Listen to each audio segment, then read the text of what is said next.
ब्रह्मचर्य पालन करता है, रोग से लड़ने की सामर्थ्य आती है, शोक स्पर्श नहीं कर सकता, मोह पर विचार करने की सामर्थ्य आती, प्रमाद स्थिति नहीं रहती, अकर्मण्यता नहीं रहती, अकाल मृत्यु नहीं होती, ब्रह्मचारी कभी विचारों से दरिद्र नहीं होता है, चिंता नहीं होती, उसके हिंसात्मक वृत्ति नहीं होती, द्वेष नहीं होता, ईर्ष्या नहीं होती, अशांति नहीं होती। ब्रह्मचर्य समस्त दोषों का नाश कर देता है।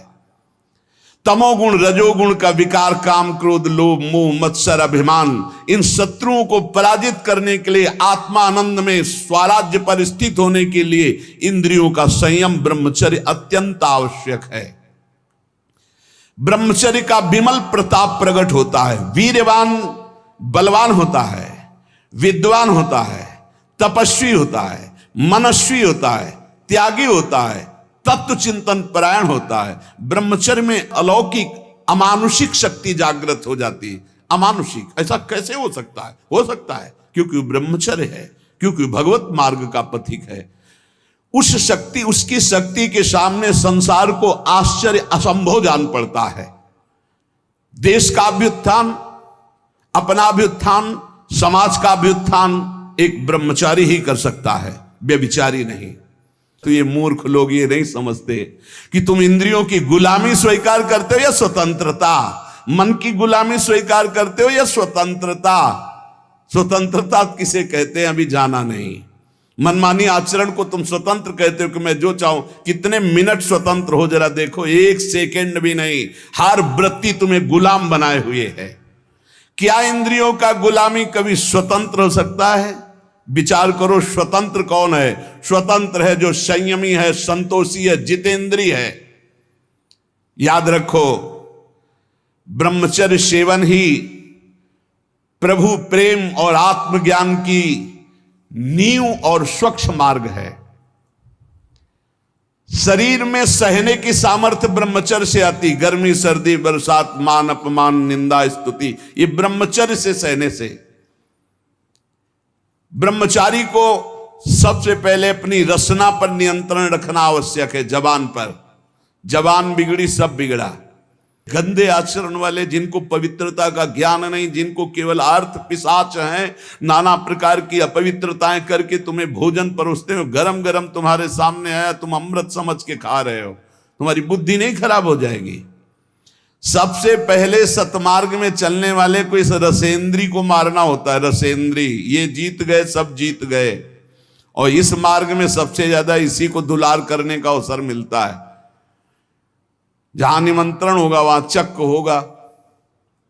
बस खूब खाओ और चौपट करो अपनी साधना, अपने परमार्थ को चौपट कर दो। खाना ही मृत्यु है और खाना ही जीवन है।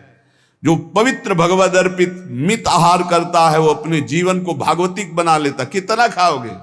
याद रखो, परमार्थ में चलने के लिए रसेंद्री को बहुत शासन में जरूरत है, बहुत शासन की जरूरत है रसेंद्री में। अगर रसेंद्री आपकी छूटी हुई है तो कोई भी इंद्री आपके कब्जे में आने वाली नहीं। भोजन किया जाता है जीवन रखने के लिए, प्राणों का पोषण। और आप ये समझो, जैसे आप 400 ग्राम अन्न पा लिए तो आपकी जीवनी शक्ति उसमें पचाने में कम लगेगी और आपके चिंतन में ज्यादा लगेगी। 800 ग्राम डाल लिया। एक दिन सुना था 24 घंटे में एक मानव शरीर को स्वस्थ रहने के लिए 400 ग्राम अन्न की जरूरत होती, बस। इसके बाद तो ऊपर ओवरलोड करना है। इतनी हानि है, आप नहीं समझ पा रहे, रोगों का घर बढ़ा रहे हो।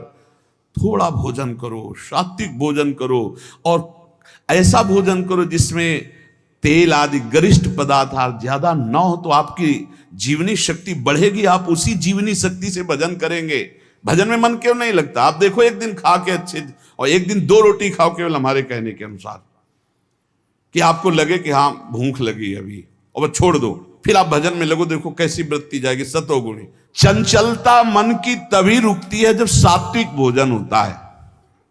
नेत्र की चपलता, बार बार इधर उधर देखना, कानों की चपलता, प्रपंच की बात सुन, हर इंद्री का ब्रह्मचर्य हमें चाहिए।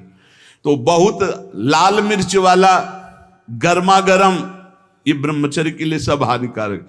उत्तेजक भोजन नहीं, उत्तेजक दृश्य नहीं, उत्तेजक बातें नहीं, तभी संयम से चला जा सकता है।